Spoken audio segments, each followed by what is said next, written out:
Sko, við vorum að búa til svona plastgeymslu og við komum bara með plast að heiman og það var svo fárlega mikið af plasti þarna, þú veist. Ég hafði enga hugmynd hvað við vorum að nota mikið af plasti og þetta var ekki einu sinni alltaf. Og þú veist, þetta opnaði bara mjög mikið fyrir mér augun hvað við notum plast mikið og þú veist, hvernig maður getur endurnýtt plastið. Þetta var alveg bara, wow.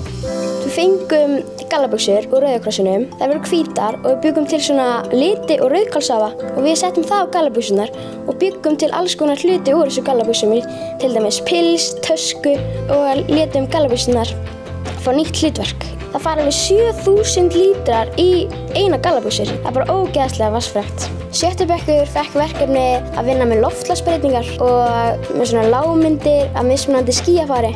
Voru búið til svona vorveður og 6. bekkur lærði líka mikið af þessu hvað þetta hefur neikvæð áhrif á jörðina, þessar loftslagsbreytingar. Þetta byrjaði bara með þessari þemu í skólanum og í myndmennt þá bara byggum við til spil. Þetta var svona eins og slönguspil og við breyttum því í þannig að þetta var flóttamannatengt. Sem sagt, krakkarnir þau eru búin að læra svona flóttafólk áður en þau náðu að gera þau spilið.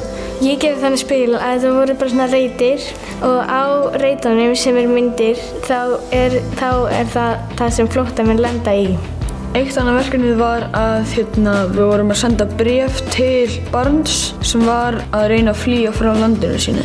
Ég held að ég hef bara lært mikið flóttamenn og okkur fannst þetta sem flestum gaman og að við núna veitum hvað við erum heppin í lífinu að fá mat og vatn og geta lifað heilbrigðu lífi.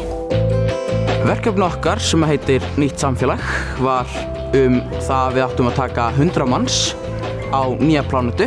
Og svo áttum við einnig að hugsa verkaskiptingu og efnahag.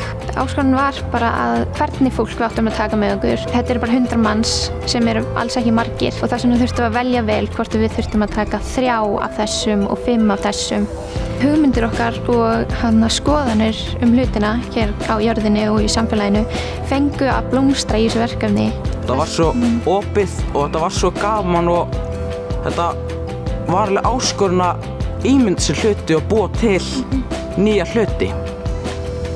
Við hérna í unglingadeildinni í Ölduskóla viljum hvetja alla skóla að gera svona verkefni eins og við vorum að gera og vekja athygli á þessu málefni sem er í gangi með loftslagsbreytingar og hverjum að henda og hverjum ekki. Við reynum að styrkja krakka í að hugsa náttúruna og hugsa flokka plast og hugsa náttúruna sína.